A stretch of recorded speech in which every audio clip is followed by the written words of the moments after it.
जयधवला, पुस्तक 9वी, lecture number 21। ओम नमः सिद्धेज, ओम नमः सिद्धेज, ओम नमः सिद्धेज, ओम शुद्धात्मने नमः। नमो अरिहन्ताणं, नमो सिद्धाणं, नमो आयर्याणं, नमो वैच्छायाणं, नमो लोये सौवसाहुनम्। अणुभागभागमेतो विजस्थदोषस्य सम्भवो नस्ति, तं प्रणम्यजिननाहं संकममनुभागगोचरम् उच्चम्। यह श्री वीरसेनाचार्य रचित जयधवला टीका है, जो कषाय पाहुर तथा चूर्णी सूत्र ग्रंथों पर लिखी हुई है, जिनके कर्ता है गुंदर भट्टारक तथा इतिवृषभ आचार्य, जिन्होंने भगवान महावीर के उपदेश के अनुसार इन ग्रंथों की रचना की है। 9वीं पुस्तक जो बंधक नाम का अर्थाधिकार है, उसमें संक्रमण को देखते हुए हम पृष्ठ संख्या 161 पर आ गए। 161। यहाँ अभी अनुभाग के स्थानों की चर्चा चल रही है। अनुभाग स्थान किसे कहते हैं? किसे कहते हैं अनुभाग स्थान? किसको कहना? हाँ, अंतिम स्पर्धक के अंतिम वर्गणा में प्रत्येक परमाणु का जो अनुभाग है, अविभाग प्रतिच्छेदों का प्रमाण, उसको यहाँ अनुभाग स्थान कहा। जहाँ कहीं पर सत्ता में जो कोई उत्कृष्ट स्पर्धक पड़ा हो, उसको उसका अनुभाग स्थान कहेंगे। जघन्य अनुभाग स्थान भी उसी को कहेंगे। सत्ता में जितने कोई स्पर्धक है, उसमें से जो अंतिम स्पर्धक है, उसके एक परमाणु का जो प्रमाण है अनुभाग का, उसको अनुभाग का स्थान कहते हैं। ये मुख्य ख्याल में रखना। योग स्थान जैसे सबको मिलकर स्थान नहीं कहा है, योग स्थान में अलग बात है। और अनुभाग स्थान में जो कोई उत्कृष्ट पड़ा है, उसी को हम कहेंगे। उसमें परमाणु की संख्या कितनी है, उस पर अनुभाग स्थान की वैल्यू नहीं है। ये जो स्थान है वो बंध से भी उत्पन्न होते हैं और घास से भी उत्पन्न होते हैं, तो उसको बंध समुत्पत्तिक स्थान, हत समुत्पत्तिक स्थान और हत समुत्पत्तिक स्थान कह दिया। ये कितने स्थान है बंध के, तो पहले हम देखेंगे जितने विशुद्धि के स्थान है वहाँ उतने ही, यानी परिणामों के जो स्थान है उतने ही बंध स्थान है। बंध में मिनिमम बंध से, अनुभाग बंध की बात चल रही है, मिनिमम से मैक्सिमम तक हम एक पंक्ति करेंगे, तो यहाँ विशुद्धि में नीचे मैक्सिमम, विशुद्धि ऊपर मिनिमम, ऐसे उसके भी भेद करेंगे। तो बंध के द्वारा जितने स्थान प्राप्त होते हैं उसको तो बंध स्थान कहते हैं। बंधने के बाद घात के द्वारा जो प्राप्त होते हैं उनको हत समुत्पत्तिक स्थान कहते हैं। कितने ही ऐसे स्थान है कि घात के द्वारा बंध जितने हो जाते हैं, तो उनको भी बंध स्थान ही कहेंगे। जब घात होता है तो क्या होता है, तो हमने देखा ना, अंतिम जो स्थान है उसका अंतिम स्थान ऊ रूप से, 8 रूप से नहीं है, उल्टे क्रम से नीचे आते हैं तो 8 तक पहुंच गए। उसके बाद जो ऊ आएगा, नीचे वाले स्थान का ऊ आएगा, तो वहाँ इन दोनों के बीच में अनंत गुना का डिफरेंस है। तो उसको 8 और ऊ के बीच वाला जो अंतराल है, उस अंतराल में सारे ही हत समुत्पत्तिक स्थान उत्पन्न होंगे। यानी जो अंतिम स्थान है ऊ से लेकर 8 तक का, उस प्रत्येक स्थान का घात होकर 8 के नीचे के अंतराल में उसकी रचना होती है। ऐसे ही हर एक अंतराल में होता है, नीचे के संख्याक अंतराल छोड़कर।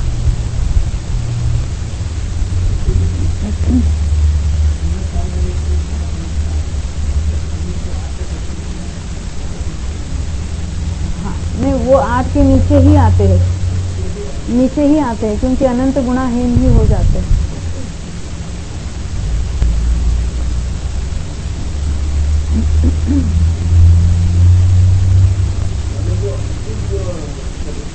5 का वृद्धि होती है, वो आगे आगे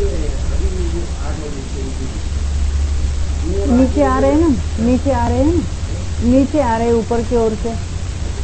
तो नीचे आते आते जब 8 का पहला 8 आया, नीचे आते आते जब पहला 8 आया है, उसके नीचे का जो ऊ है उन दोनों के बीच में, उनके अंतराल 8 और ऊपर।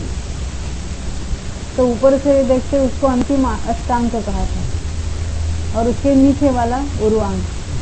उनके जो अंतराल है, उस अंतराल में हत समुत्पत्ति स्थानों की उत्पत्ति होती है।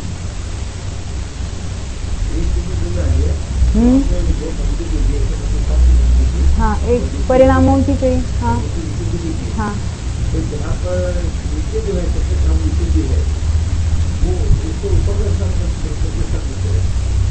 हाँ, उसका उल्टा लिखो। अगर हम उसके समान लिखना है तो मिनिमम विशुद्धि से कम घात होगा।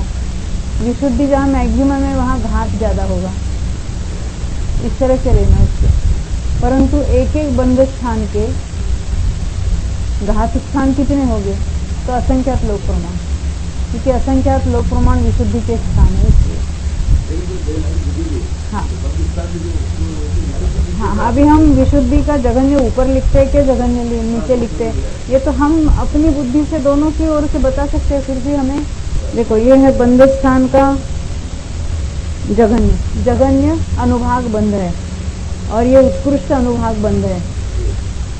तो जघन्य अनुभाग बंध, अनुभाग, ये मोहिनी की बात चल रही है। मोहिनी का अनुभाग जघन्य किससे होगा? कम विशुद्धि से होगा कि ज्यादा विशुद्धि से होगा? ज्यादा विशुद्धि होगी तो अनुभाग कम बंध है, बराबर है ना? अब उसका हाँ हाँ, अप्रशस्त कर्मों में सब में लगाना। हाँ, तो यहाँ बंध जघन्य है, परंतु उसके लिए विशुद्धि मैक्सिमम चाहिए। अब घात में लगा लो इसको। अभी इसका घात करना है, तो इस बंध, उत्कृष्ट बंध स्थान का घात करने पर वो यहाँ तक आया। यहाँ इतना उसने घात किया, ये घात मैक्सिमम हुआ। घात मैक्सिमम हुआ तो वहाँ विशुद्धि भी मैक्सिमम थी। यदि विशुद्धि कम होती तो घात कम हो जाता, और विशुद्धि कम होती तो घात इतना होता, और यहाँ की विशुद्धि होती तो इतना ही घात होता। एक ही स्थान के इतने घात स्थान उत्पन्न हुए। अलग अलग विशुद्धि के द्वारा एक ही बंध स्थान के असंख्यात लोक प्रमाण घात स्थान उत्पन्न होते हैं, क्योंकि विशुद्धि अलग अलग है इसलिए। ये बात समझ में आई कि नहीं? रश्मि जी, ये बंध स्थान है, यहाँ पर ये मैक्सिमम वाला बंध है। अलग अलग परिणामों की बात चल रही है। हाँ, एक विशिष्ट उत्कृष्ट जो बंध वाली बात है, यहाँ उत्कृष्ट अनुभाग बंध था, ऑलरेडी बंधा था, अब उसका घात किया। तो घात किस परिणाम से हुआ? विशुद्धि के कारण। तो विशुद्धि कम थी कि अधिक थी कि बहुत अधिक थी? तो विशुद्धि के स्थान भी असंख्यात लोक प्रमाण है।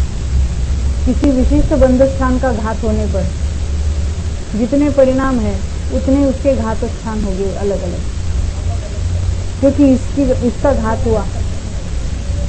अलग अलग जीवों के अलग अलग। हाँ, एक समय की बात कैसे होगी? एक समय में एक ही परिणाम होता है, तो इसका घात कोई जीव करता है, अन्य अन्य जीव करते हैं। तो किस विशुद्धि के द्वारा करते हैं?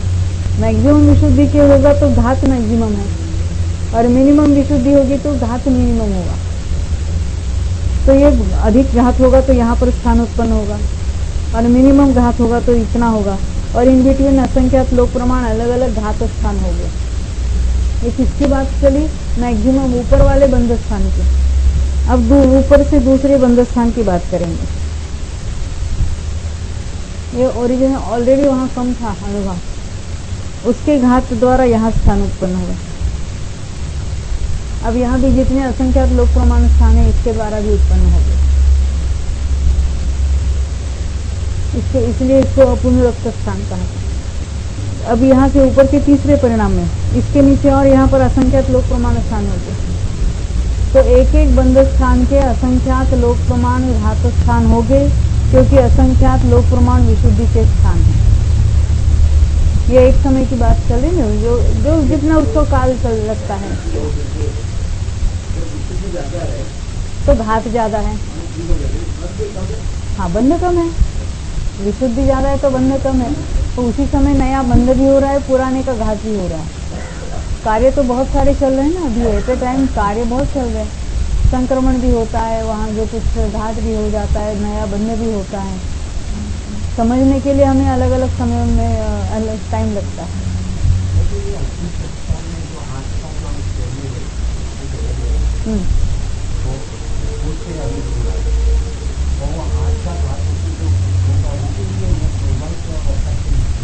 सभी का 8 का भी घात नीचे ही होगा। हाँ, वो ऊर्ध्वांक और नीचे की बिल्कुल उसी में होगा। सभी अंतरालों में ही घात स्थान है, ये तो पहले बता चुके हैं।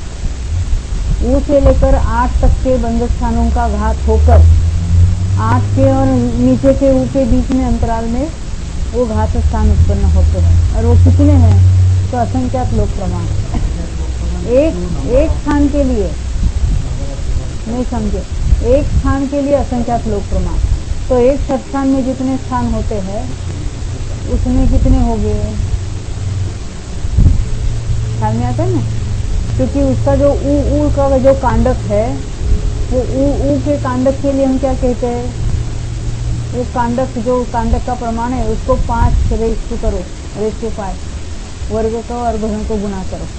जैसे हमने पर्याय समास में देखा था, शिक्षंगुल के असंख्यात भाग के वर्ग को उसके घन से गुना करना। इतने टोटल नंबर ऑफ सारे स्थान एक सत्स्थान में होते हैं। हमने देखा ऊ प्लस 4, ऊ प्लस 4, इस तरह से ऊ के कांडक कितने हुए, 4 के कितने हुए, ऐसे इस तरह से। तो उसके घन प्रमाण और उसका गुणा वर्ग का घन करो, उतने तो टोटल नंबर ऑफ स्थान है। हाँ, तो एक सत्स्थान के घात स्थान इतने हो जाएंगे। ऐसे हर एक सत्स्थान के नीचे अपने अपने घात स्थान नीचे के 8 और ऊ के बीच में हो गए। उसके लिए कहें सबसे नीचे जो सूक्ष्म निगोद के जो उसके जगन्य समुत्पत्ति स्थान है, उसके ऊपर संख्यात अंतरालों को छोड़कर सभी अंतरालों में ऐसे घात स्थान उत्पन्न हो गए। अभी हम 161 पर आगे हैं। देखो कल जो हमने इसमें सूत्र पढ़ा था ना, पर इस प्रकार प्रत्येक अनंत गुणहीन बंध स्थान के उपरिम अंतराल में अंतिम गुण अनंत गुणाहीन कौन सा स्थान है, 8 के नीचे वाला ऊ, 8 और नीचे के ऊ के बीच में अनंत गुणाहीन का वहाँ प्रमाण है। तो उनके अंतराल में असंख्यात लोक प्रमाण घात स्थान होते हैं। अन्य में नहीं, अन्य में नहीं लिख दिया मैं, अन्यत्र नहीं होते, यहीं पर होते हैं।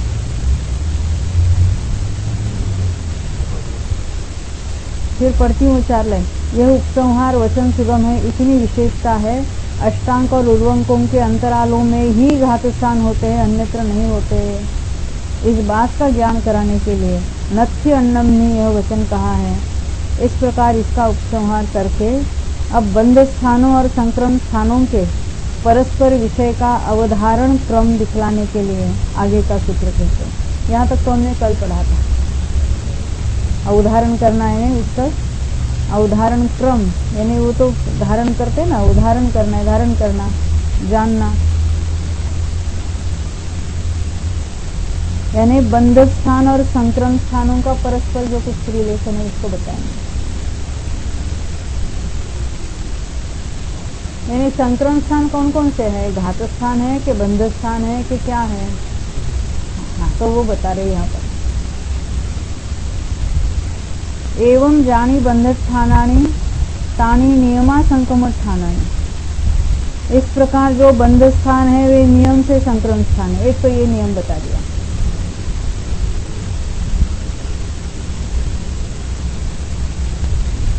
संक्रमण दिख रहे तो दो दिख रहे, लाइन पूरी कर दो। क्योंकि पूर्वोक्त न्याय से सब बंध स्थानों के संक्रम स्थान रूप से सिद्धि होने में कोई विरोध नहीं आता।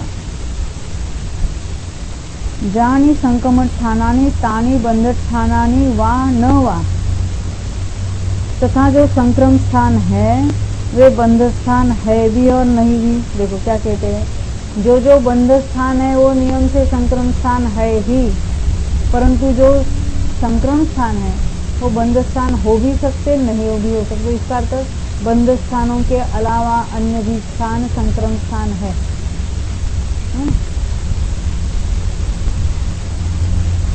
जैसे हम वो बाल बोध में क्या सीखे थे, जो तीर्थंकर है वे सब अरिहंत है ही, परंतु जो अरिहंत है वे सभी तीर्थंकर नहीं है। हमें तीर्थंकर उनके अलावा भी अन्य भी अरिहंत भगवान है जो तीर्थंकर की पदवी में नहीं है। हाँ?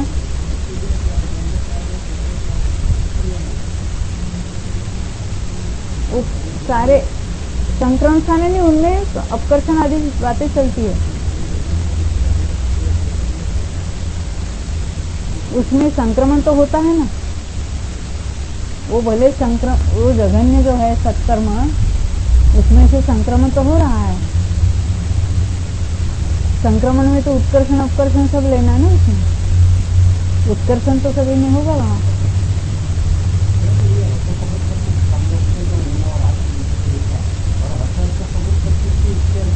और उसके बीच में जो अंतराल हुए उसके अंतराल में होगा,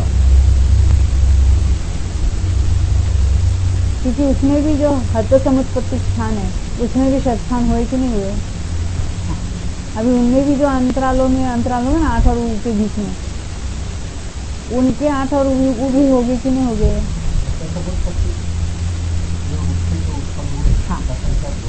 हाँ, उसमें भी षटस्थान हो गए, वो असंख्यक हो गए, वो भी बिल्कुल। और उसके अंतरालों में और ये असंख्यात लोक प्रमाण और हत समुत्पत्ति हो गए। वो एक बार नहीं होते हत, बारंबार होते हत, फिर दूसरी बार हत, तीसरी बार हत, चौथी बार हत, तो वो तो चलता है जैसे।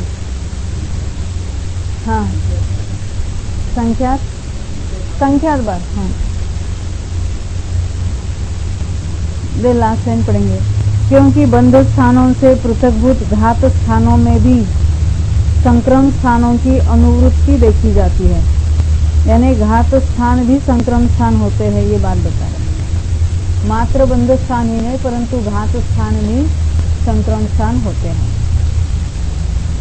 तदो बंध स्थानानि थोवानि। अब ईश्वर से वो निष्कर्ष निकालते हैं कि इसलिए बंध स्थान थोड़े हैं क्योंकि एक एक बंध स्थानों में से असंख्यात लोक प्रमाण घात स्थान होते हमने देखे थे, और ऐसे बंध स्थान जितने उससे असंख्यात गुणे तो घात स्थान हो गए, इसलिए कहते हैं बंध स्थान थोड़े हैं। यतः इस प्रकार घात स्थानों में बंध स्थान संभव नहीं है, अतः वे शोक है, यह उक्त कथन का तात्पर्य है। संत कम्मठ स्थानानि असंख्य गुणानि, उनसे सत्कर्म स्थान असंख्यात गुण हैं। ये सर्व जगह म का भ दिख रहा है, वो लाइन उन्होंने काटी नहीं इसलिए वो भ जैसा दिखता है। क्योंकि बंध स्थानों से असंख्यात गुणे घात स्थानों में भी सत्कर्म स्थानों की संभावना देखी जाती है। जानी च संत कम्मठ स्थानानि तानि संक्रमण स्थानानि। जो सत्कर्म स्थान है वे संक्रम स्थान है। सत्कर्म स्थान में हमने क्या देखा था, बंध से भी उत्पन्न होते और घात से भी उत्पन्न होते, और अब कह दिया जितने सत्कर्म स्थान है उतने संक्रमण स्थान। क्योंकि बंध स्थान और घात स्थान रूप सभी सत्कर्म स्थान संक्रम स्थान है, इसकी सिद्धि का कथन पहले ही कर आए हैं।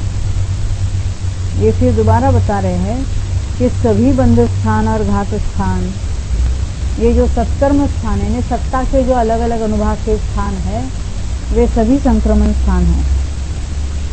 इस प्रकार इतने प्रबंध के द्वारा संक्रम स्थानों का कथन और प्रमाणानुगम करके, उनका प्रमाण भी बताया ना, स्थानों का प्रमाण बता दिया, एक एक अंतराल में इतने होते हैं और टोटल बंध स्थान इतने होते हैं। अब उनकी सब प्रकृतियों का आश्रय लेकर स्वस्थान और परस्थान दोनों प्रकार से अल्पभूतों का कथन करने के लिए आगे का सूत्र कहते हैं।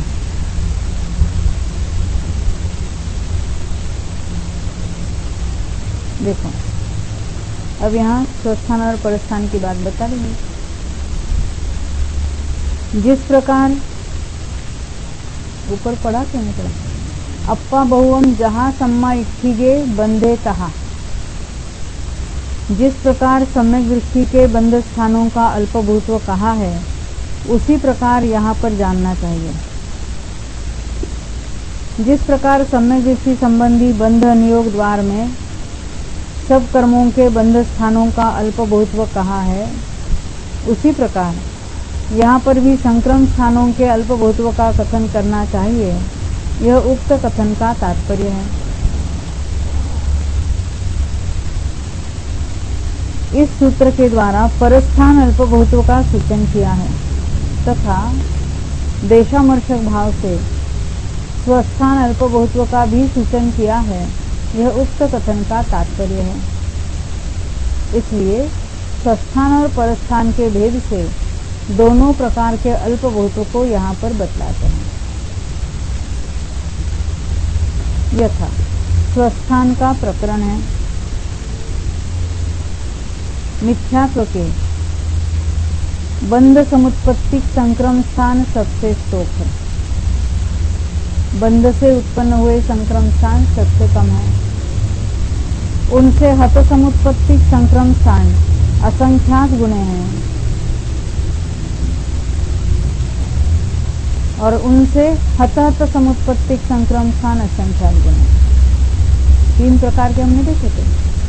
तो गुणकार क्या है? असंख्यात लोक गुणकार है, क्योंकि एक एक बंध स्थान में से असंख्यात लोक प्रमाण हत समुत्पत्तिक हुए, एक एक हत समुत्पत्तिक में से असंख्यात लोक प्रमाण हत समुत्पत्तिक हुए। यह सुगम है, कारण सुगम है। गुणकार क्या है? तो असंख्यात लोक है। इसी प्रकार सब कर्मों के उक्त स्थानों का अल्पभूत्व जानना चाहिए। इतनी विशेषता है कि सम्यक्त्व और सम्यक मिथ्यात्व के घात स्थान सबसे स्तोक है, क्योंकि उसका अन्यथा घात होता नहीं, मात्र दर्शन मुनि में होता है, क्योंकि वे हुआ दर्शन मुखी क्षपणा में ही उपलब्ध होते हैं। उनसे संक्रम स्थान विशेष अधिक है। तो कितने अधिक है? 1 अंक प्रमाण अधिक है।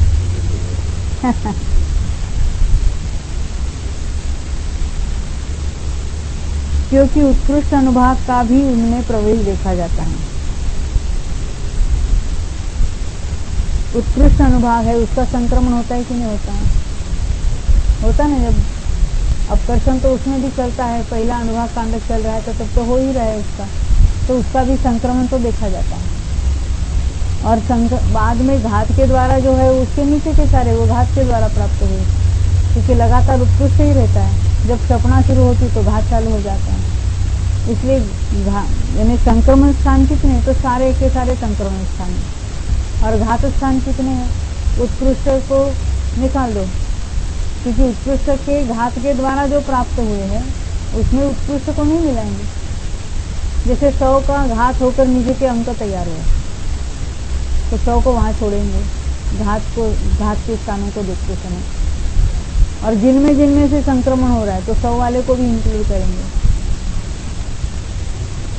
हाँ?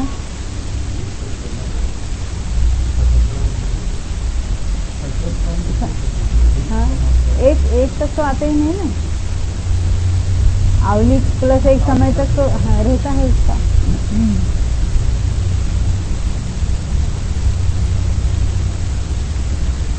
उनसे संक्रम स्थान विशेष अधिक 1 अंक प्रमाण है, क्योंकि उत्कृष्ट अनुभाग स्थान का भी उनमें प्रवेश देखा जाता है ना, उनको भी उसमें गर्भित करना पड़ेगा।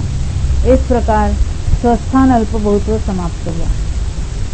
यानी अपने अपने बंध समुत्पत्तिक और अपने अपने हत समुत्पत्तिक स्थान कितने हैं उसकी बात बताए। किसमें? नेचुरली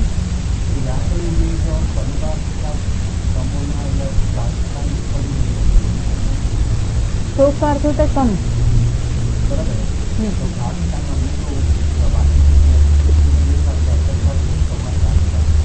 यहाँ कैसे करेंगे? घात कब शुरू होता है? जब पहला अनुभाग कांडक शुरू होता है।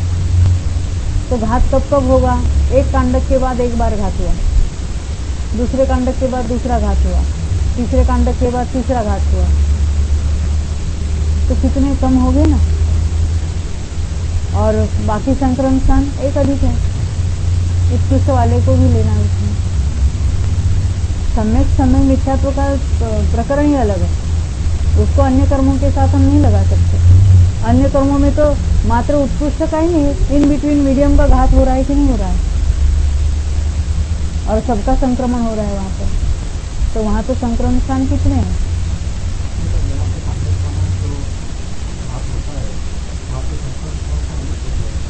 कैसे हो गए? जब तक सत्ता का अनुभव कम नहीं होता है तब तक अनेक कैसे हो गए विकल्प? घात निषेकों में मत देखो, कर्दकों में देखो। अनुभाग का ही, जब तक उत्कृष्ट अनुभाग पड़ा है सत्ता में, उसी का संक्रमण कहलाएगा। स्थान की बात चल रही है यहाँ पर, बीच वाले स्पर्धकों में से अपकर्षण नहीं होता उसकी बात नहीं है, स्थान की बात चल रही है यहाँ पर। स्थान को तो उत्कृष्ट को ही कहते हैं हम। अब परस्थान की बात चलेगी। परस्थान अल्पभूत्व को बतलाते हैं। यथा सम्यक मिथ्यात्व के अनुभाग संक्रम स्थान सबसे स्तोक है। कौन से अनुभाग संक्रम? अच्छा, ये टोटल ले लिए, यानी यहाँ अलग अलग प्रकृतियों में अल्पभूत्व बता रहे हैं। वहाँ एक ही प्रकृति के घात के द्वारा और टोटल संक्रम स्थान, उसमें अल्पभूत्व बताए थे। यहाँ तो एक प्रकृति के स्थानों से दूसरे के स्थान ज्यादा है कि कम है उसकी बात चल रही है। तो सम्यक मिथ्यात्व के अनुभाग संक्रम स्थान सबसे स्तोक है, क्योंकि वे संख्या 1000 है। इतने बार अनुभाग कांडक होते हैं, संख्या 1000 बार, तो इतने ही यहाँ है। तो सम्यक्त्व में कितने ज्यादा हो गए? हाँ, लास्ट में अनुसमय अपवर्तन होता है ना। हाँ, अनुसमय अपवर्तन अंतर्मूर्त तक लगातार चलेगा, तो उसके उतने स्थान भी कहलाएंगे। तो उनसे सम्यक्त्व के, इसको आधा चाहिए, सम्यक्त्व के अनुभाग संक्रम स्थान असंख्यात गुण है, क्योंकि वे अंतर्मूर्त के समय प्रमाण है। यानी पहले भी संख्या 1000 हो चुके, वो भी अंतर्मूर्त में समा देना, तो पूरा मिलकर भी अंतर्मूर्त ही कहलाए। उनसे हास्य के बंध समुत्पत्तिक संक्रम स्थान असंख्यात गुणे हैं। अब यहाँ अल्पभूत्व में नंबरिंग करना पड़ेगा। देखो, सम्यक मिथ्यात्व में और सम्यक्त्व में तो डायरेक्ट टोटल नंबर ऑफ स्थान बता दिया, क्योंकि उनके जगह में उनका उत्कृष्ट एक से अधिक होता है, तो अल्पभूतों में कोई डिफरेंस नहीं पड़ता। परंतु तीसरे नंबर पर हास्य के बंध समुत्पत्तिक स्थान असंख्यात गुण हैं। उनसे हत समुत्पत्तिक संक्रम स्थान असंख्यात गुण हैं, और उनसे हत समुत्पत्तिक संक्रम स्थान असंख्यात गुण हैं। अभी 3 में 3 करना। हास्य में पहले बंध समुत्पत्तिक, फिर हत समुत्पत्तिक और हत। हर एक कर्म में 3-3 लगाएंगे।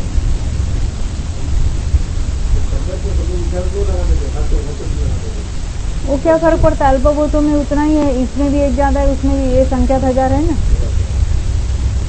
इसमें टोटल एक सा समझो। घात के द्वारा होते हैं, वो एक कम है, तो उतना ही उसका अल्पभूत, तो उसमें कुछ फर्क नहीं पड़ने वाला।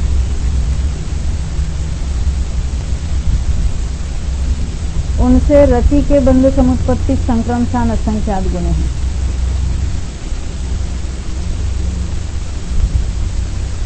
उनसे हत समुत्पत्तिक स्थान असंख्यात गुण हैं। देखो, पहले हमने सम्यक मिथ्या तो फिर सम्यक को लिया, हास्य के 3 लेना, बंध समुत्पत्ति, हत समुत्पत्ति, हत समुत्पत्ति।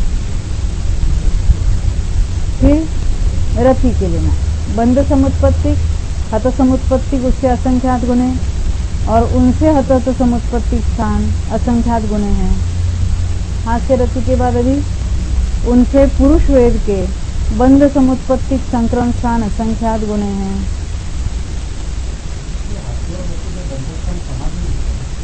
अभी तो बताया ना उन्होंने, अभी तो असंख्यात गुना है, लिखा है उन्होंने। अभी तो हम पढ़ रहे हैं।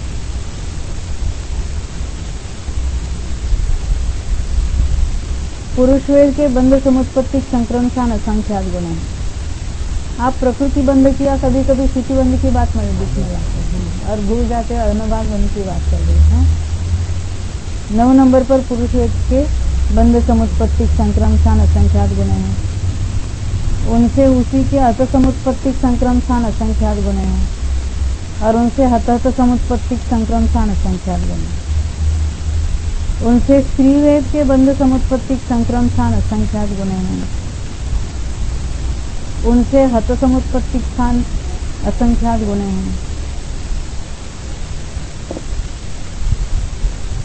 और उनसे हत समुत्पत्ति संक्रमण स्थान असंख्यात गुण हैं। 14 नंबर हो गए। 14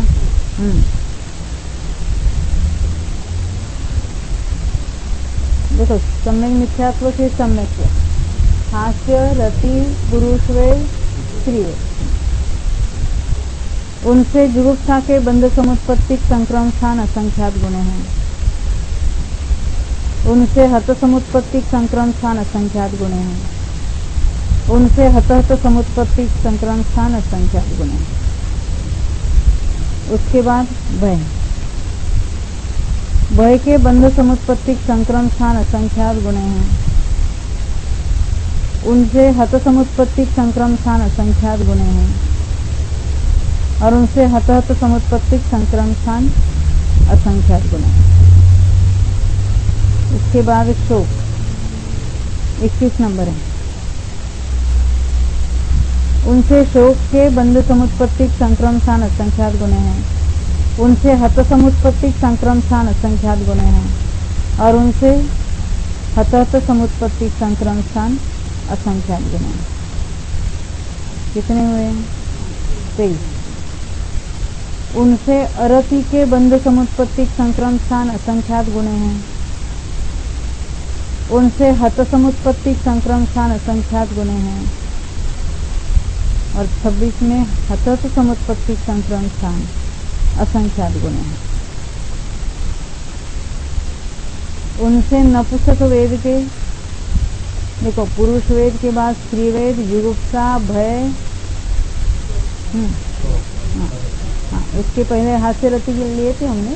पुरुष वेद के पहले हास्य रति लिए, फिर पुरुष वेद, स्त्री वेद, जुगुप्सा और भय, उसके बाद शोक और अरति और अब नपुंसक वेद लिया।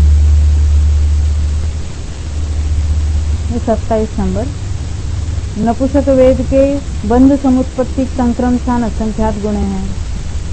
उनसे हत समुत्पत्ति संक्रमण स्थान असंख्यात गुण हैं और उनसे हत समुत्पत्ति संक्रमण स्थान असंख्यात गुण हैं। हाँ 29 हो गया। 29 हो गए। उनसे अप्रत्याख्यान मान के बंध समुत्पत्ति संक्रमण स्थान असंख्यात गुण हैं। देखो जब बंधित है या जब अधिक अनुभाग की अपेक्षा हम देखते हैं तो सबसे लोभ, फिर माया, क्रोध और मान। अभी हम उल्टे क्रम से जा रहे हैं ना, मान फिर क्रोध फिर माया फिर लोभ। अभी अप्रत्याख्यान को लिया, बाद में किसको लेंगे? प्रत्याख्यान को। प्रत्याख्यान की इसी ऑर्डर से, फिर उसके बाद संज्वलन को लेंगे बीच और फिर अनंत अनुबंधी को लेंगे और बाद में वो मिथ्यात्व को लेंगे लास्ट में।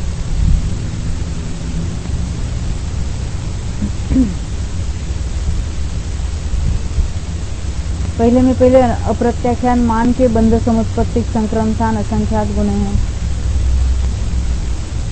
उससे 31 नंबर पर अप्रत्याख्यान क्रोध के बंध समुत्पत्ति संक्रम स्थान विशेष अधिक। ये विशेष अधिकों की बात बताएंगे और फिर वो हत वाले असंख्यात गुणे कहेंगे।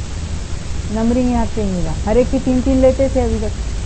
क्रोध मान माया लोभ में तो विशेष अधिक का प्रमाण है, तो पहले विशेष अधिक बता के फिर असंख्यात गुणा पर चले जाएंगे। इसलिए 30 में अप्रत्याख्यान मान लिया बंध समुत्पत्ति, 31 में अप्रत्याख्यान क्रोध लिया वो भी बंध समुत्पत्ति, उनसे अप्रत्याख्यान माया के बंध समुत्पत्ति संक्रम स्थान विशेष अधिक है और उनसे अप्रत्याख्यान लोभ के बंध समुत्पत्ति संक्रम स्थान विशेष अधिक है। अब इसके बाद प्रत्याख्यान पर नहीं जाना है, अप्रत्याख्यान जो है उनके हत लेना, हत और हत उनसे। अब ये भी विशेष अधिक नहीं होगा, चारों का आपस में 34 नंबर डालना भी। अप्रत्याख्यान मान के हत समुत्पत्ति संक्रम स्थान असंख्यात गुणे हैं, उनसे अप्रत्याख्यान क्रोध के हत समुत्पत्ति संक्रम स्थान विशेष अधिक है। यहाँ भी चारों को विशेष अधिक में ले लेना। उनसे अप्रत्याख्यान माया के हत समुत्पत्ति संक्रम स्थान विशेष अधिक है और उनसे अप्रत्याख्यान लोभ के हत समुत्पत्ति संक्रम स्थान विशेष अधिक है। 37 हुआ ना, कितने हुए? 37 बराबर है। हाँ। उनसे अप्रत्याख्यान मान के हत समुत्पत्ति संक्रम स्थान असंख्य। अब ये तीसरे वाले लिए हर एक के।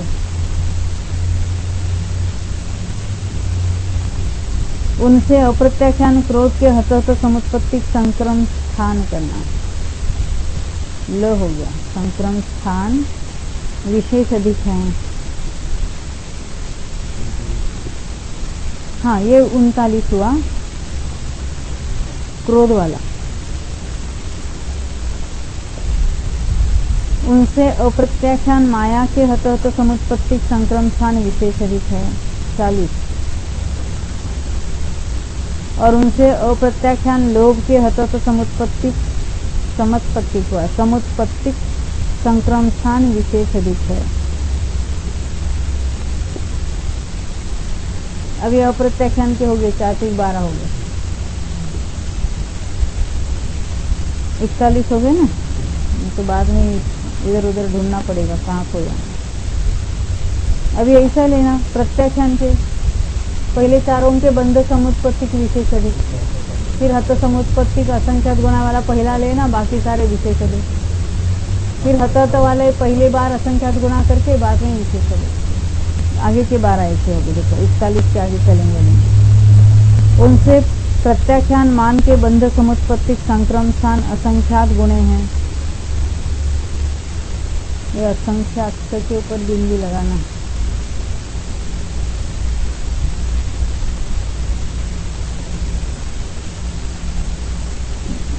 उनसे प्रत्याख्यान क्रोध के बंध समुत्पत्ति स्थान विशेष अधिक है।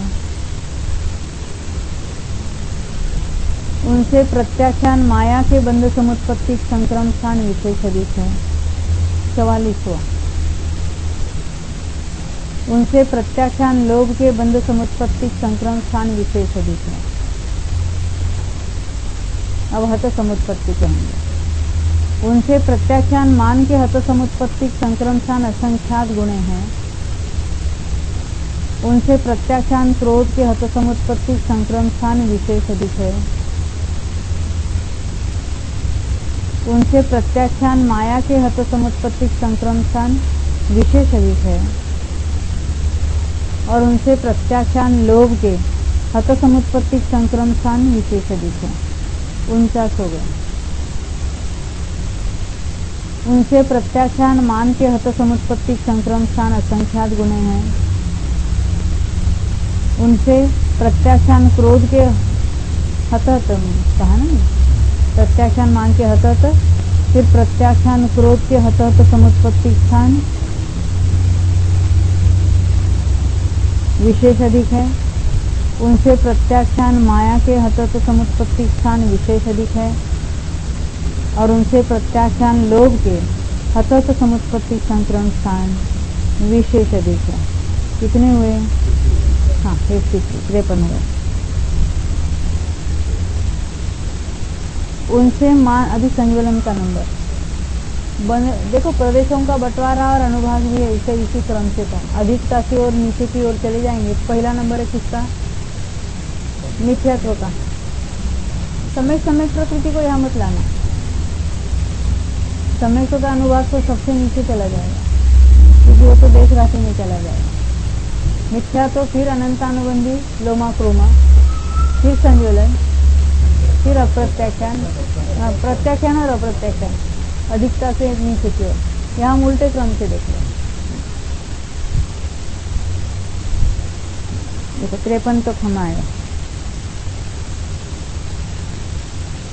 उनसे मान संज्वलन की, यहाँ से संज्वलन को ले लें। मान संज्वलन के बंध समुत्पत्तिक संक्रम स्थान असंख्यात गुणे हैं।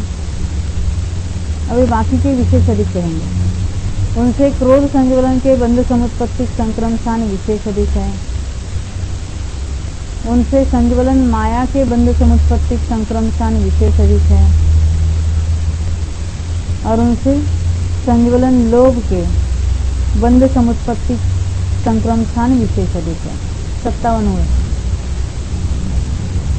उनसे मान संज्वलन के हत समुत्पत्तिक संक्रम स्थान असंख्यात गुणे हैं।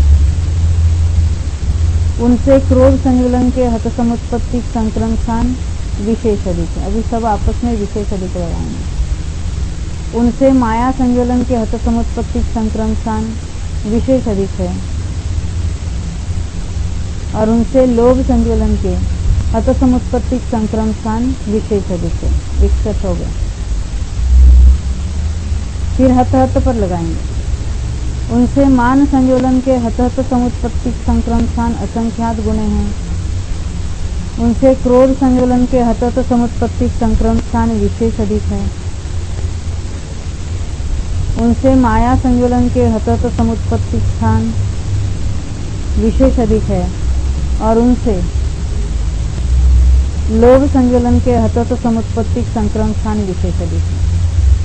अब आया नंबर अनंत अनुबंधी का। पहले किसको लेंगे? मान का। हाँ 66 अभी नंबर देंगे। 66 नंबर। अनंतानुबंधी मान के बंध समुत्पत्तिक संक्रम स्थान असंख्यात गुणे हैं। उनसे अनंतानुबंधी क्रोध के बंध समुत्पत्तिक संक्रम स्थान विशेष अधिक है। उनसे अनंतानुबंधी माया के बंध समुत्पत्तिक संक्रम स्थान विशेष अधिक है। और उनसे अनंतानुबंधी लोभ के, ये लो बराबर करना, बंध समुत्पत्तिक संक्रम स्थान विशेष अधिक है। 69 हो गए। उनसे अनंतानुबंधी मान के हत समुत्पत्तिक संक्रम स्थान असंख्यात गुणे हैं। उनसे अनंतानुबंधी क्रोध के हत समुत्पत्तिक संक्रम स्थान विशेष अधिक है। उनसे अनंतानुबंधी भी दिख रहा है क्या? माया के हत समुत्पत्तिक संक्रम स्थान विशेष अधिक है। 72 हो गए। और अनंतानुबंधी बरे गया।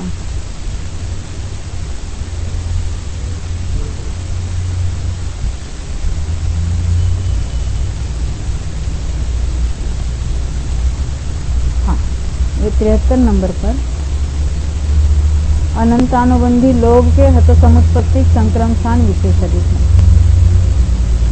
उनसे अनंतानुबंधी मान के हत हत समुत्पत्तिक संक्रम स्थान असंख्यात गुणे हैं।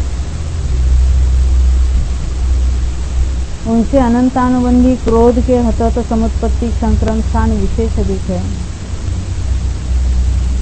उनसे अनंतानुबंधी माया के हत हत समुत्पत्तिक संक्रम स्थान विशेष अधिक है। इसका अर्थ है इसके उत्कृष्ट की ओर अधिक बढ़ेगा। इसके स्थान भी अधिक है अनुभाग से।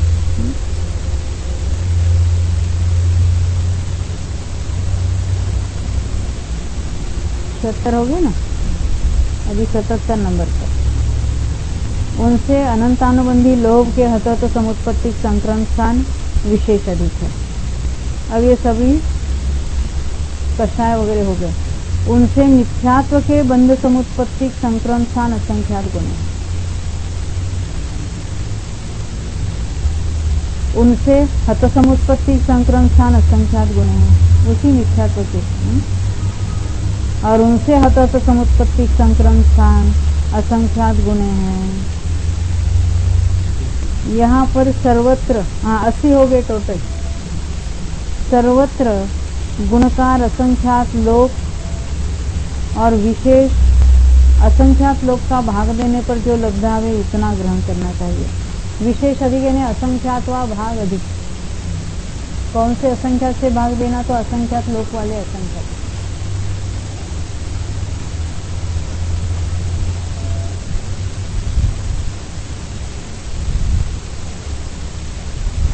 जिन कर्मों का अनुभाग सत्कर्म अनंत गुणा है,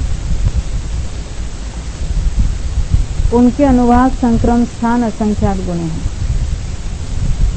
क्या कहा? कुछ विशेष बात बता रहे हैं। जैसे अनंतानुबंधी का जो अनुभाग सत्कर्म है, यानी मैक्सिमम उसका अनुभाग, उससे मिथ्यात्व का अनुभाग मैक्सिमम कितना होगा? अनंत गुना। और उसमें स्थान कितने ज्यादा हो गए? तो असंख्यात गुणे हो गए।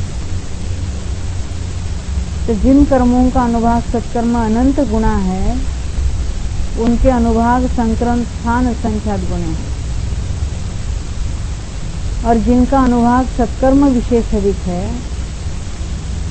उन सबके संक्रमण स्थान विशेष अधिक है। इस प्रकार यहाँ पर अर्थ पद का साधन करके इस अल्पभूत्व का सकारण विचार किया। इस प्रकार अल्पभूत्व समाप्त हुआ।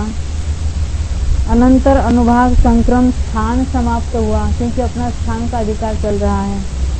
इस प्रकार शंका में भी कदीम वा, शंका भेदी नहीं, शंका में भी कदीम वा, इस पद के अर्थ का व्याख्यान करके अनुभाग संक्रमण समाप्त हुआ। ये पहले से गत पुस्तक से यहाँ तक अनुभाग की बात चल रही है। अनुभाग संक्रमण पूरी 8वीं पुस्तक में भी हमने वहाँ अनुभाग की बात देखी थी और यहाँ पर भी। अब यहाँ से नया प्रकरण शुरू होता है प्रदेश संक्रमण का। तो प्रदेश संक्रमण का यहाँ मंगलाचरण भी होगा मेरा। देखो यहाँ ये जो बंधक नाम का ही अर्थाधिकार है। संक्रमण में अभी तक हमने कौन कौन से संक्रमण देखे? प्रकृति की देखी कि नहीं देखी? थे प्रकृति संक्रमण, स्थिति संक्रमण और अनुभाग संक्रमण। अब प्रदेश संक्रमण की बात चल रही है। प्रदेश विभक्ति में तो हमने बहुत कुछ 2 बुक्स लिए थे ना, एक एक प्रदेश से बढ़ते हुए अलग अलग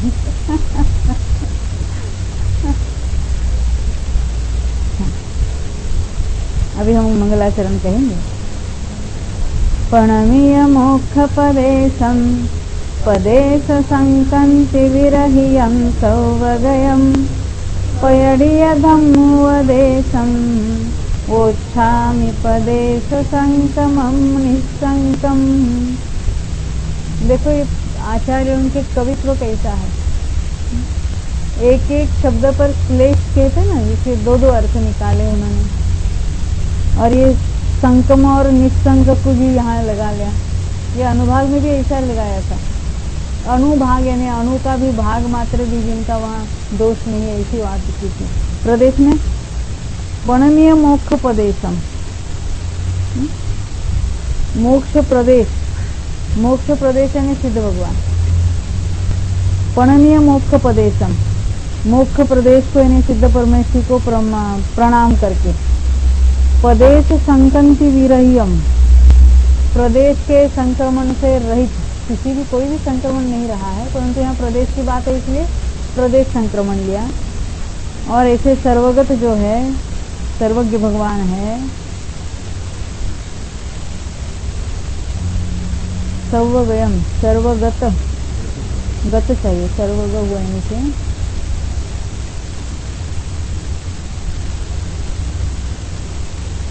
पयडीय धम्मवयेसम, यानी प्रकृतियों के पयडीय धम्मोपदेशम, धर्मोपदेश को प्रकट करते हुए। वोच्छा में मैं बताता हूँ क्या, पदेश संक्रमम, प्रदेश संक्रम को कहता हूँ। कैसा, निस्संकम, निशंक होकर। देखो नीचे से अर्थ पढ़ेंगे। प्रदेश के संक्रमण से रहित और सर्वगत मोक्ष प्रदेश को अर्थात सिद्ध परमेश्वरी को प्रणाम करके धर्मोपदेश को प्रकट करते हुए निशंक होकर प्रदेश संक्रम अधिकार को कहता हूँ। यानी वो धर्मोपदेश कर रहे आचार्य और वहाँ पर प्रदेश संक्रम के अधिकार को बताएंगे। ये पद्धति है कि जो विषय आने वाला है प्रतिज्ञा पूर्वक उसका कथन करते हैं। पदेश संक्रमण, अब प्रदेश संक्रम को कहते हैं।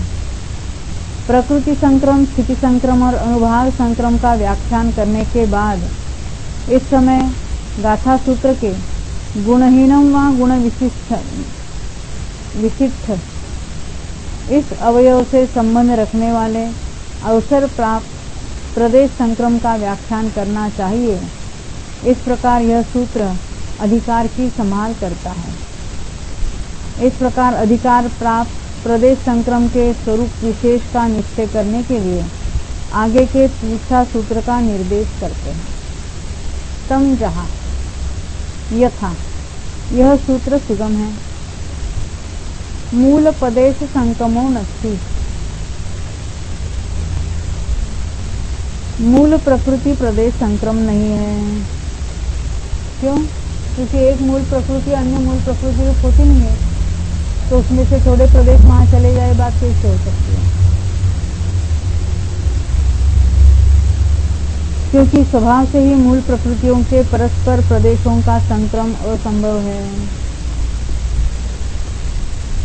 यहाँ डायरेक्ट अभी यहाँ पर भी उत्तर प्रकृति, जैसे हमने प्रकृति संक्रम में भी देखा, मूल प्रकृतियों में कोई संक्रम नहीं है, उत्तर प्रकृतियों में होता है सजातीय, वो भी किसी किसी में होता है।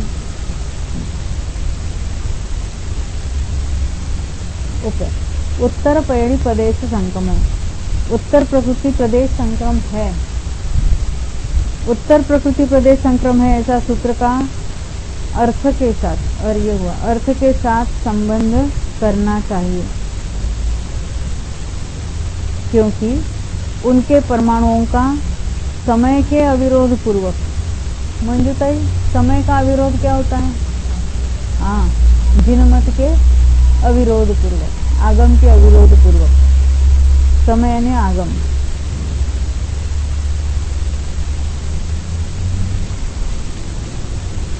परस्पर संक्रम होने का निषेध नहीं है, यानी हो सकता है वहां पर।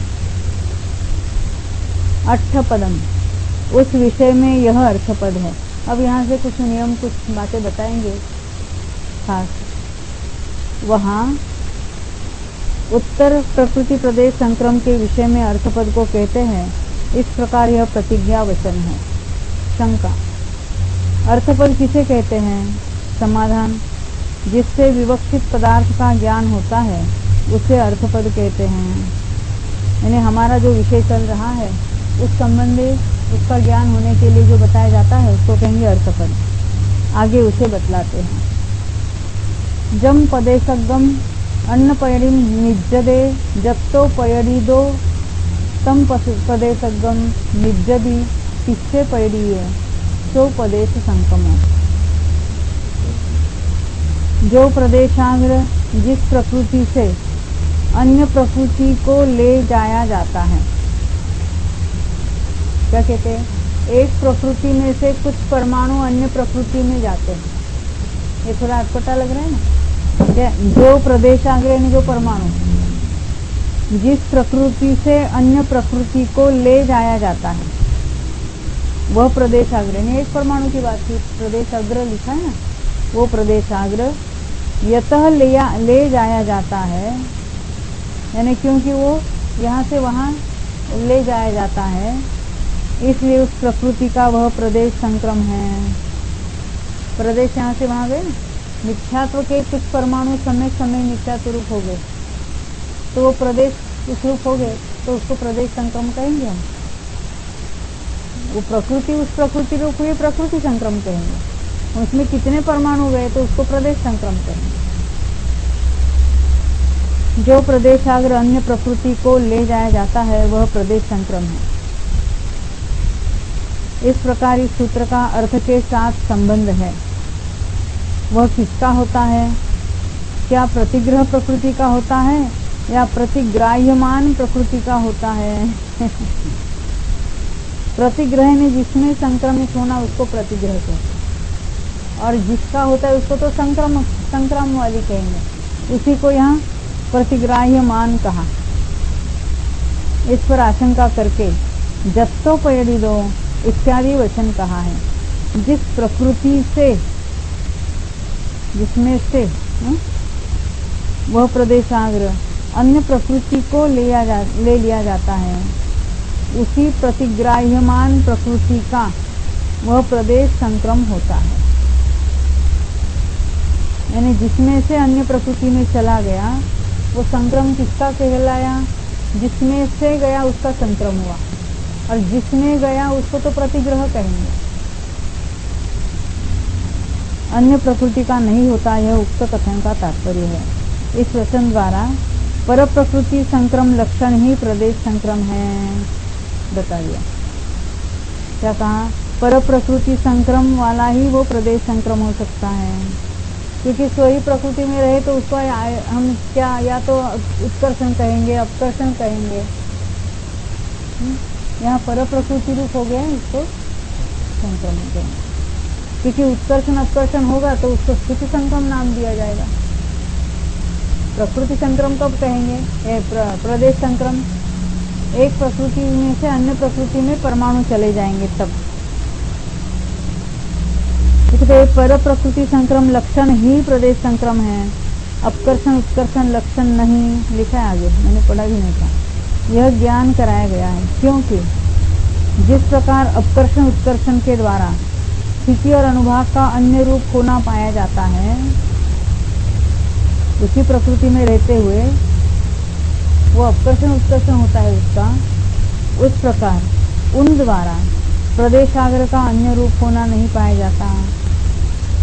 यानी अपकर्षण उत्कर्षण के में उसमें स्थिति अनुभाग का घटना या बढ़ना होगा, परंतु उसको प्रदेश संक्रमण नहीं कहेंगे। प्रदेश संक्रमण तो अन्य प्रकृति रूप होने को ही कहेंगे। जहाँ निच्छत्तस्य पदेशगम सम्मत्ते संशोधि तम पदेशगम निच्छत्तस्य पदेश संक्रमण, जिसे दृष्टांत देते हैं। जैसे मिथ्यात्व का प्रदेशाग्र सम्यक्तों में संक्रांत किया जाता है, अतः वह प्रदेशाग्र मिथ्यात्व का प्रदेश संक्रम है। सूत्र में जहाँ पर तम जहाँ के अर्थ में आया है ऐसा समझना चाहिए। यानी जैसे फॉर एग्जाम्पल के हम मिथ्यात्व की बात पढ़ी यहाँ पर।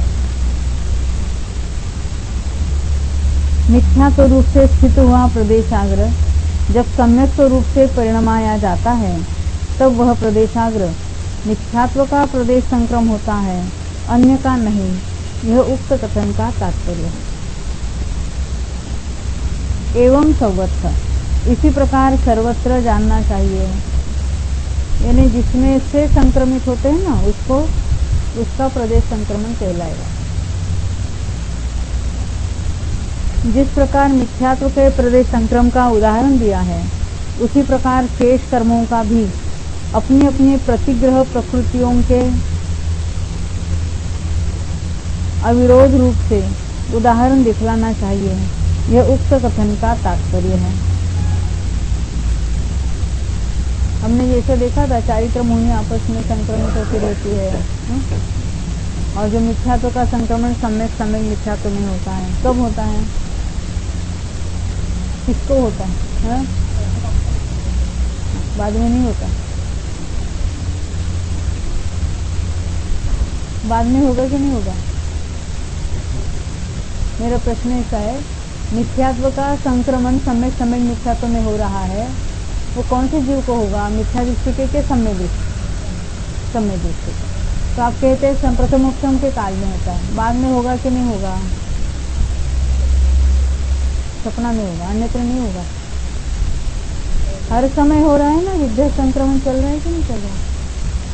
हर समय मिथ्यात्व में से परमाणु सम्यक रूप होके हो रहे कि नहीं हो रहे? हमने देखा था ना संक्रमण वाली प्रकृतियां कौन सी और प्रतिग्रह वाली कौन सी है। सम्यक दृष्टि होने पर दर्शन मुनि की कौन सी प्रकृतियों का संक्रमण चलेगा? मिथ्यात्व और सम्यक मिथ्यात्व का। और मिथ्या दृष्टि के सम्यक और सम्यक मिथ्यात्व का, मिथ्यात्व रूप से होगा। और सम्यक दृष्टि से उल्टा होगा।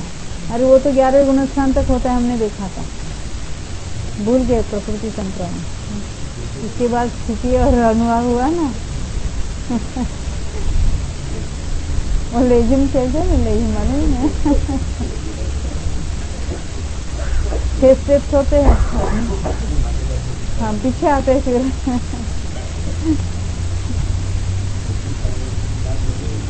हाँ, 33 अगर क्या क्या आगे पीछे करते हो गए। वहाँ कौन सी बुक लेके जाते हैं? क्या? अरे तत्व ज्ञान कितना है ये बात बताने की, इसकी मुख्यता है। तो इसे कैसे बताए उसका था, इतना है गुणवाणी में, इतना है।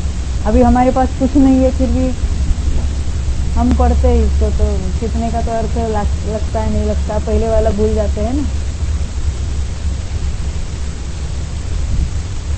अभी तो हमारे सामने पुस्तकें हैं, आचार्य उनके सामने शुरू में तो वो तो सारा याद होता था उनका, एक पाठ ही देते थे। और कैसी बुद्धि होगी, इसीलिए वो सारे कोष्ठ बुद्धि, बीज बुद्धि वगैरह कहते हैं ना। एक कोष्ठ के नहीं, जैसे कंप्यूटर में एक बटन दबाओ तो वो सारा मैटर आता है, वैसे उनके अलग अलग वो सारे यहाँ फोल्डर बनाते हैं, वैसे उनके कोष्ठ बुद्धि है उनकी।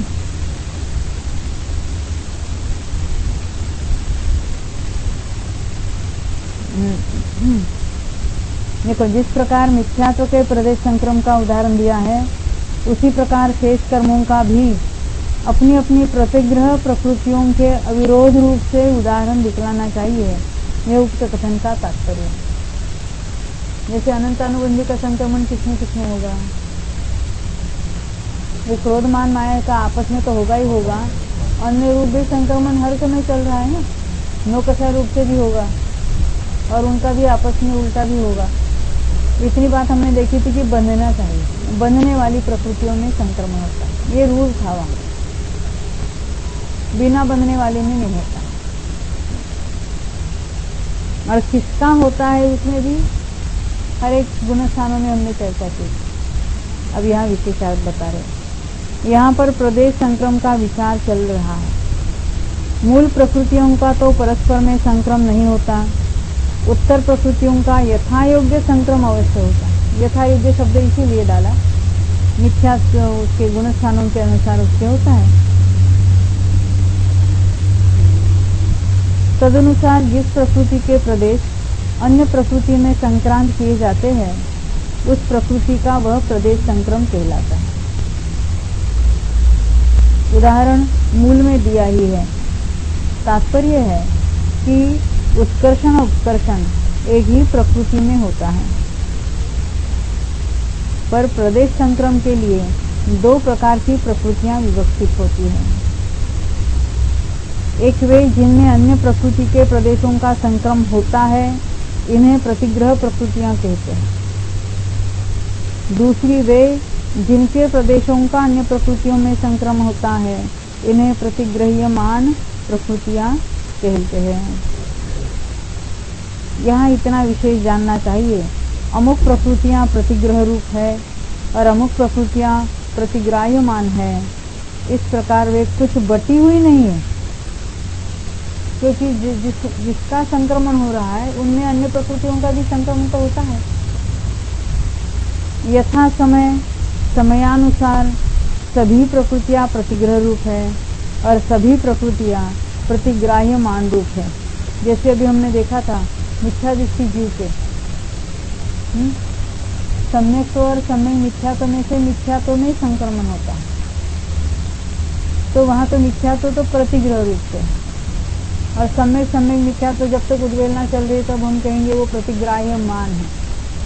सम्यक दर्शन होने के पश्चात मिथ्यात्व के परमाणु सम्यक सम्यक मिथ्यात्व रूप होते रहते हैं, तो हाँ वो मिथ्यात्व वो प्रतिग्राह्य मान हो जाता है, और वो अन्य दो है वो प्रतिग्रह प्रकृतियां। यानी हम ऐसा रूल नहीं कहते कि मिथ्यात्व प्रकृति है ना वो तो बस संक्रमण करने वाली या प्रतिग्रह वाली है या प्रतिग्राह्य मान वाली है। अलग अलग गुण स्थानों में उसका अलग अलग बन सकता है। इसलिए यथा समय वो सभी प्रकृतियां प्रतिग्राह्यमान और प्रतिग्राह्य आगम में दिए नियम दिए हैं, उसके अनुसार यह सब विधि जान लेनी चाहिए। इस विधि का विशेष विचार प्रकृति संक्रम अधिकार में कर ही आए हैं। हमने देखा था हर एक गुणस्थान में भी लगाया था, इसके अलग अलग पद्धति से विभाजन भी किए थे।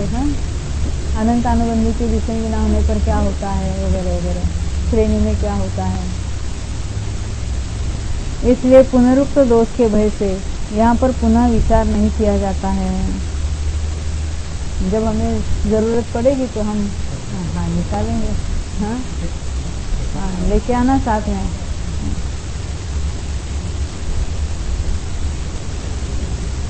एदेन अर्थपदेन तत्थ पंचविहो संक्रमो। इस अर्थपद के अनुसार प्रदेश संक्रम 5 प्रकार का है।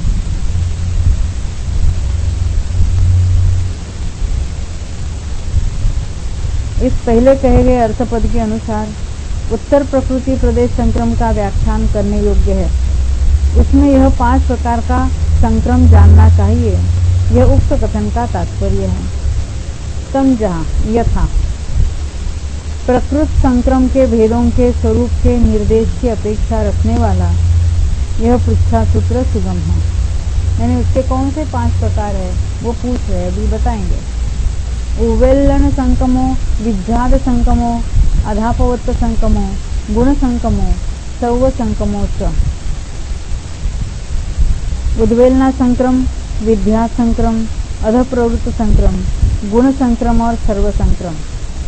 ये तो इसके संक्रम भागार अलग अलग है, अलग अलग जगह अलग अलग टाइप के ये संक्रमण पाए जाते हैं।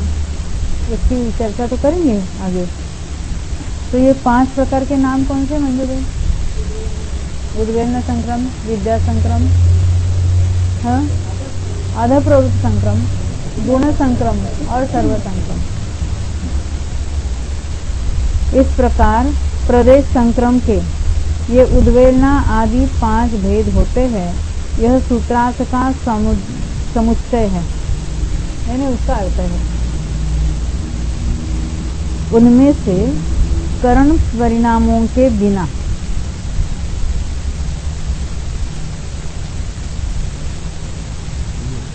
रस्सी के उकेलने के समान। बहुत अच्छा। कर्म प्रदेशों का पर प्रकृति रूप से संक्रांत होना उद्वेलना संक्रम। क्या कहते हैं? ये रस्सी उकेलते हैं ना, वैसे कर्म प्रदेश पर प्रकृति रूप हो जाते हैं, संक्रांत हो जाते हैं, उसको उद्वेलना संक्रम कहते हैं। ये उद्वेलना संक्रमण किसमें होता है कुछ याद है? हाँ, सम्यक तो सम्यक मिथ्यात्व रूप से हो जाता है। और कोई प्रकृतियाँ मालूम है उद्वेलना होने वाली? जरा उनको सोचने दो। हाँ, विसंयोजना उद्वेलना नहीं कहलाते।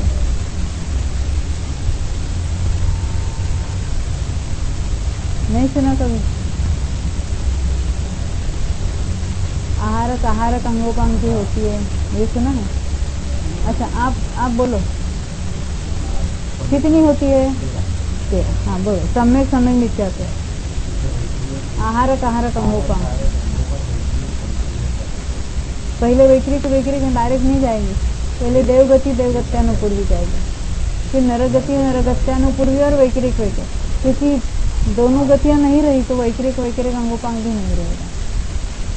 इसके बाद उससे गोत्र जो अग्नि का एकम जो होते हैं, वायु का एकम जो होती है, पेपर फोड़ दिया मैंने और अभी मैंने बता भी दिया। मनुष्य गति मनुष्य गत्यानुपरी, ये 13 उद्वेलना प्रकृतियां हैं। देखो क्या होता है, उद्वेलना जो पहले जो बंधी हुई प्रकृति अन्य रूप से होकर नष्ट हो जाती है, उसको कहेंगे उद्वेलना प्रकृति। तो हमने तो ये तो सम्यक मिथ्यात्व को तो हमने बहुत बार देखा है कि जो सम्यक दृष्टि जीव है उसकी सत्ता में सम्यक मिथ्यात्व प्रकृति हो गई है, मिथ्यात्व में चला जाएगा तो पहले के असंख्यात भाग प्रमाण काल में उसकी सत्ता नष्ट हो जाएगी। यानी क्या होगा, मिथ्यात्व रूप से उल्टा संक्रमण होगा उसका, इसको उद्वेलना कहते हैं। ऐसे किसी मुनिराज ने आहारक अंगोपांग का बंध किया, कौन से गुणस्थान में बंध किया, 7वें अक्षर में करके। अब ऐसा जो मिथ्यात्व में चला जाएगा, सम्यक्त्व में रहते हुए कोई उद्वेलना नहीं करेगा, क्योंकि ये जो कुछ प्रशस्त प्रकृतियां बता रहे हैं वो मिथ्यात्व में चले जाने पर वहां उद्वेलना होती है। ये मुनिराज 4-5 में आ जाए और वहां उद्वेलना हो गई, ऐसी बात नहीं हो सकती, मिथ्यात्व में जाने पर होगी। वैसे हमने वो देखते हैं ना, वो दूसरे गुणस्थान में नहीं आते वगैरह वगैरह, वो तो सभी विशेषताएं हम जान लेंगे, परंतु यहाँ मिथ्यात्व में आने पर कितने हमने देखा है, सभी जीव समासों में ऐसे जीव पड़े हैं जिनकी सत्ता में आहारक अंगोपांग हो सकता है। 7वें नरक के नारकी की भी सत्ता की बात है, परंतु मिथ्यात्व में है वो उसकी उद्वेलना चलती रहती, तो आहारक अंगोपांग हुआ। फिर ऐसे हुई एकेंद्र आदि में चले जाते हैं तो देवगति देवगत्यानुपूर्वी से भी नरगति नरगत्या, उसका बंध भी नहीं होता और जो बंधी हुई वो भी नष्ट होती चली जाती। तो ये 6 बताए, नरक और देव संबंधी ये 6 प्रकृतियां, देवगति देवगत्यानुपूर्वी, नरगति नरगत्यानुपूर्वी और वैकिरिक अंगोपांग, वैकिरिक और वैकिरिक अंगोपांग, वो बात में लास्ट में। अभी उसमें फिर उत्सव होते और मनुष्य गति और मनुष्य गत्यानुपूर्वी। ये मनुष्य गति और मनुष्य गत्यानुपूर्वी की उद्वेलना कौन जीव करते हैं, तो अग्नि का एक और वायु का एक करते हैं। उन जीवों को मनुष्य गति का बंध हो ही नहीं सकता कभी, और वहां से मरकर मनुष्य में उत्पन्न भी नहीं हो सकता, वो तो तिर्यंश में ही जाएंगे नियम से, अन्य तिर्यंश का भोग करके फिर मनुष्य में आ सकते हैं। यानी सूक्ष्म निगोद से भी मनुष्य में आ सकता है, परंतु वो तो अग्नि का एक वायु का एक नहीं आ सकता। उनकी सत्ता में पूर्व में बंधे है, किसी ने बांधा है, कोई तिर्यंश है, मनुष्य गति मनुष्य गत्यानुपूर्वी बंधी हुई है और वो अग्नि का एक में गया है, सत्ता में तो मनुष्य गति पड़ी है, तो वहां रहते हुए मनुष्य गति की उद्वेलना कर देगा। यानी ऐसा जीव तो डायरेक्ट मनुष्य गति में आ ही नहीं सकता, अन्य भी कोई नहीं आ सकता जिसकी सत्ता में, उससे क्या होगा, मनुष्य थोड़े ही बंधेगी, तो अन्य कोई पर्याय उसको मिलेगी तिर्यंश में से और बाद में वो मनुष्य में आएगा। ऐसा भी होगा कोई उसमें से संगी पंचमी तिर्यंश में चला जाएगा या कोई भी अन्य पर्याय में, और वो मनुष्य गति बांधेगा, तब जाके वो और मनुष्य ही बांधेगा, तब मनुष्य में आ जाएगा वापस। इसलिए उद्वेलना की अपेक्षा जो सत्ता की प्रकृतियां है ना, उसमें भी चेंजेस होते हैं उद्वेलना करने के साथ। अभी वो तो नाम कर्म में 93 तीर्थंकर की सत्ता वाले के 93 प्रकृतियां, जिसको तीर्थंकर भी है और आहारक भी है। तीर्थंकर की सत्ता है, सत्ता की बात चल रही, और आहारक की भी सत्ता है। ऐसे जीव की सत्ता में कितनी प्रकृतियां हैं, तो 93 है। जिसको तीर्थंकर का बंध हुआ नहीं वो तो कितनी होगी, और आहारक का हुआ है तो 92 है। जिसने दोनों का नहीं किया उसकी कितनी होगी, 90 होगी। अकेले तीर्थंकर का किया, आहारक का नहीं किया तो 91 होगी। ये तो जनरल बात है, यानी 90 की बात हम करते हैं। उसने तीर्थंकर आहारक कुछ बांधा नहीं, 90 की सत्ता वाला कोई भी मिथ्या दृष्टि लेते हैं ना। अब ऐसा जीव पहले में पहले उद्वेलना किसकी करेगा, 90 में से अगर आना है तो अच्छा आहारक की हम उद्वेलना करते थे, हाँ, तो कितने चले जाएगा, वो 2 और चले जाएंगे। यानी कोई 90 वाला है, उसमें से और 2 चले जाएंगे तो 88 पर आ जाएगा। कौन से 2 जाएंगे? देव, देव के बाद एक साथ 4 जाएंगे, नरक के साथ और 2 प्रकृतियाँ वैकृतिक वाले, तो 84 वाला हो जाता है। और उसमें मनुष्य गति की उद्वेलना की है तो 82 पर आ जाता है। इस तरह से उद्वेलना वाली उसकी सत्ता में से वो नष्ट हो जाता है। अब यहाँ पढ़ेंगे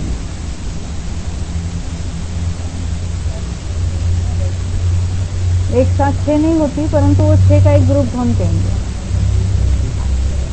वैकृतिक चक्र पहले देवगति की होगी, देवगति देवगत्यानुपूर्वी की, बाद में नरगति नरगत्यानुपूर्वी की भी उद्वेलना हो जाएगी, सत्ता में से नष्ट हो जाएगी। और जब दोनों गति नहीं रही तो वैकृतिक अंगोपांग की भी वो उद्वेलना हो जाती है। देखो पहले ही आपको याद होगा नहीं होगा, जिसकी सत्ता में वैकृतिक अंगोपांग है, ऐसे वायुकायिकों की विक्रिया हो सकती है। जिनकी सत्ता में से नष्ट हुए हैं उनको नहीं हो सकती। पहले हमने कहीं पढ़ा था इसको। ये सत्ता की बात, सत्ता में से नष्ट कर देना, और उसके लिए करण परिणामों के बिना। इसमें कोई अधप्रवृत्त निवृत्ति है वो वैसे कुछ नहीं लगते इसमें। वो तो मात्र सम्यक प्राप्ति में लगते हैं, अनंतानुबंधी के विसंयोजना में लगते हैं, क्षपणा में लगते हैं, जिसको हम शुद्धात्माभिमुख परिणाम कहेंगे। ये करण परिणाम यहाँ नहीं होंगे, उसके बिना ये उद्वेलना हो रही है। तो करण परिणामों के बिना रस्सी के उकेलने के समान कर्म प्रदेशों का परप्रकृति रूप से संक्रांत होना उद्वेलना संक्रम है। उसका भागहार अंगुल के असंख्यातवे भाग प्रमाण है। अब हर एक का भागहार अलग अलग है। अब इसका विषय कहते हैं यथा सम्यक दृष्टि जीव मिथ्यात्व में जाकर अंतर्मुहूर्त तक, देखो अंतर्मुहूर्त पहले वो उद्वेलना शुरू नहीं करता, सम्यक और सम्यक मिथ्यात्व का अध प्रवृत्त संक्रम करता है।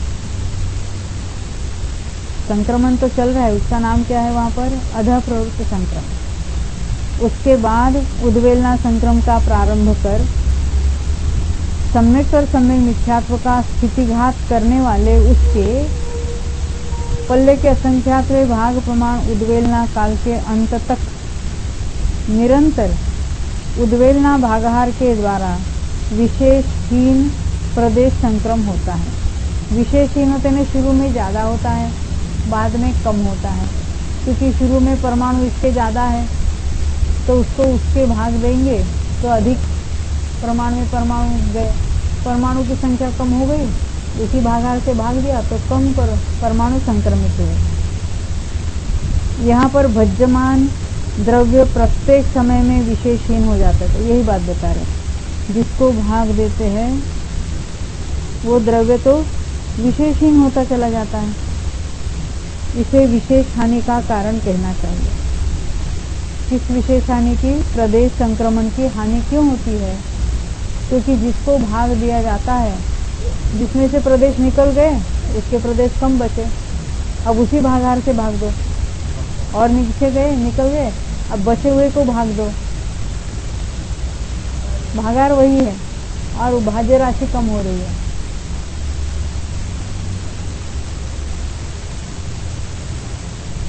इतनी विशेषता है कि सम्यक और सम्यक मिथ्यात्व के अंतिम स्थिति कांडक में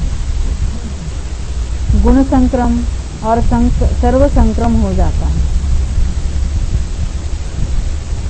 सम्यक और सम्यक मिथ्यात्व के अंतिम स्थिति कांडक में, स्थिति कांडक घात होता है तो गुणित संक्रमण, क्योंकि पहले समय में जितना संक्रमण हुआ, दूसरे समय में असंख्यात गुणा, तीसरे समय में असंख्यात गुणा, चौथे समय में असंख्यात गुणा, और अंतिम समय में जितनी है पूरे के पूरी खाली उसी रूप हो जाती है तो सर्व संक्रमण होता है। उद्वेलना भागहार कहाँ पर है?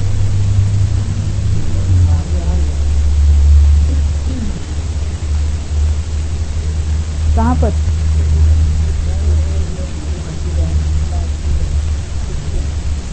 उद्वेलना भागहार चाहिए। ऊपर से 5वीं लाइन में उद्वेलना के आगे मागहार दिख रहा है, वो भागहार करना। इस प्रकार उद्वेलना संक्रम के स्वरूप का कथन किया। तीसरी देखो हाँ क्या होता है, सम्यक दृष्टि जब मिथ्यात्व में जाता है तो वहाँ उसका जो संक्रमण है उसका नाम है अधः प्रवृत्त संक्रमण। हर एक संक्रमण के भागहार की वैल्यू अलग अलग है। उद्वेलना संक्रम की अलग है, गुण संक्रम की अलग है, सर्व संक्रम की अलग है। सर्व संक्रम का भागहार कितना होगा लिखेंगे? एक। पूरा का पूरा जितना है उतना सारा संक्रमित होता है, तो उसके 1 से भाग देंगे तो उसका भागहार है 1। उद्वेलना का कितना देखा अभी हमने? अंगुल का संख्या का भाग, हर एक का कहेंगे तो 1 अंतर्मुहूर्त तक अधः प्रवृत्त संक्रम होता है और उसके बाद उद्वेलना संक्रम होता है। अब हर एक की जो कुछ थोड़ी विशेषताएं हैं वो आगे चलकर शायद बताएंगे हम। अधः प्रवृत्त कौन कौन सी प्रकृतियों का होता है, कहाँ पर होता है, उसके लिए क्या नियम है, उसकी बातें बताएंगे। कौन कौन सी प्रकृतियाँ अधः प्रवृत्त रूप से होती है, किस किस की उद्वेलना होती है। हाँ, भागहार अलग अलग है, प्रकृतियाँ अलग है, कहाँ पर होती है, विद्या संक्रमण कहाँ होता है, गुण संक्रमण कहाँ होता है, ये सब विशेषताएं भी बताएंगे। अभी तो शुरू हुआ अपना।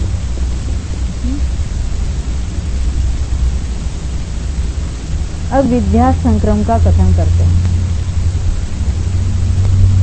यथा वेदक सम्यक्त्व के काल के भीतर दर्शन मुनि की क्षपणा संबंधी अधः प्रवृत्तकरण के अंतिम समय तक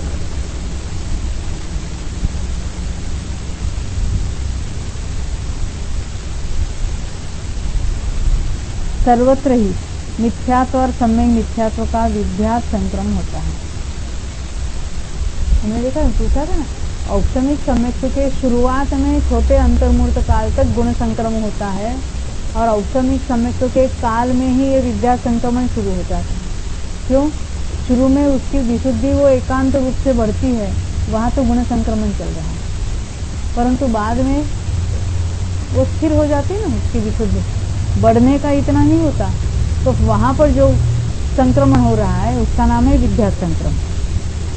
वेदिक सम्यक्त्व के काल में भी क्योंकि मिथ्यात्व में से अन्य 2 प्रकृति रूप परिणमित होने का कार्य तो लगातार चलता है, इसका नाम है विद्या संक्रमण। तो वेदक सम्यक्त्व काल के भीतर दर्शन मुनि की क्षपणा संबंधी अधः प्रवृत्तकरण के अंतिम समय तक, यानी वहाँ तक क्या पाया जाता है? सर्वत्र ही मिथ्यात्व और सम्यक मिथ्यात्व का विद्या संक्रमण होता है। तथा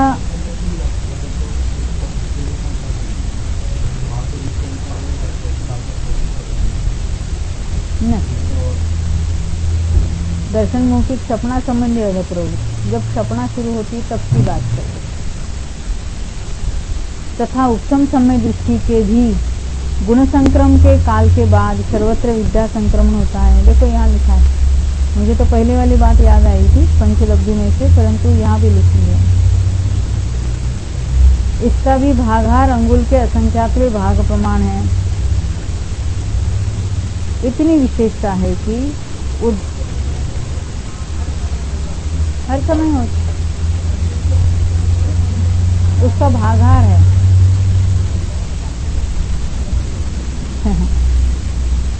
तो कहते उद्वेलना भागहार से यह असंख्यात गुणाहीन है, यानी असंख्यातवे भाग प्रमाण है। यहाँ भागहार छोटा है, इन्हें संक्रमण होने वाले परमाणु ज्यादा हो गए।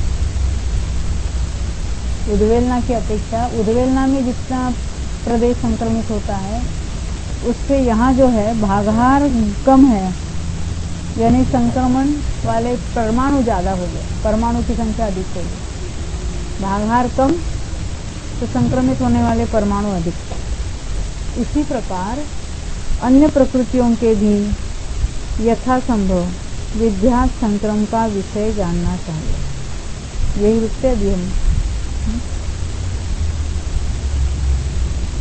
जावा के जानते तुझे लोकालो तो वाणी मस्तक नमो सदा देश हो लक्ष्मी।